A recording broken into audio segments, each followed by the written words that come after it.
ची तपासणी करून हे लोक डिलीट केले पाहिजे। मतदानाला हक्क द्यायचा म्हणतात आणि 4 महिन्या जुलै महिन्यापासूनच मतदानाची नोंदणी बंद केली। नावा काढायला तुम्हाला काय अडचण आहे? का कारवाई करत नाही? कारवाई केली पाहिजे। आरक्षण जाहीर झालं, प्रभागने आरक्षण सुरू तयारी झाली, तुमची कशी तयारी सुरू आहे? आमची तयारी आम्ही जोरात चालू केली। आमचे जवळपास सगळ्या प्रभागामधले उमेदवारांचे अर्जही आम्ही स्वीकारलेले आहेत आणि चाचपणी आम्ही चालू केली, सर्वे आम्ही चालू केला आणि मी पब्लिक मीटिंग सुद्धा चालू केल्या।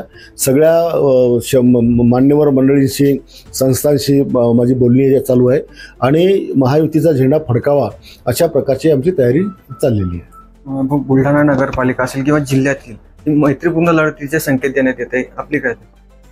आमचा आग्रह आहे की युती झाली पाहिजे। शेवटच्या क्षणापर्यंत आम्ही युती करता आम्ही आमचे उमेदवार जाहीर करणार नाही, परंतु जर युती नाही झाली तर शेवटी आम्ही आमच्या पक्षावर आम्ही लढणारच आहोत।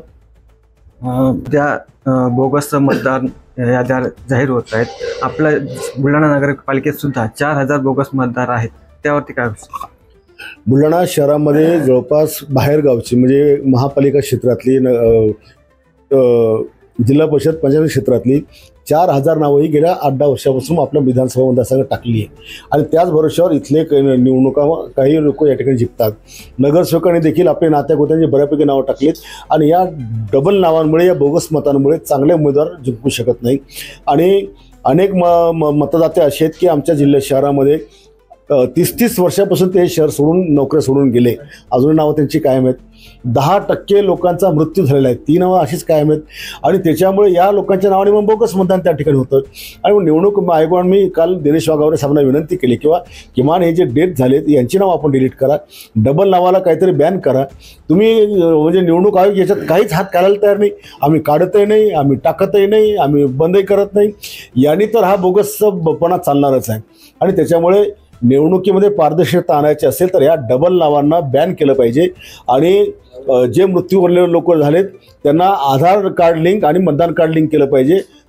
डबल नावानं सुद्धा तेच केलं पाहिजे जेणेकरून हे बोगस मतदान भविष्यात होणार नाही।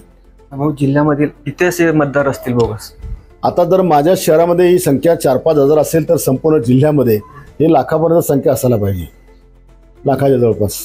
यावरती निवडणूक आयोगाने काय करायला पाहिजे? निवडणूक आयोगाने पटापट या सगळ्या लोकांची तपासणी करून हे लोक डिलीट केले पाहिजे।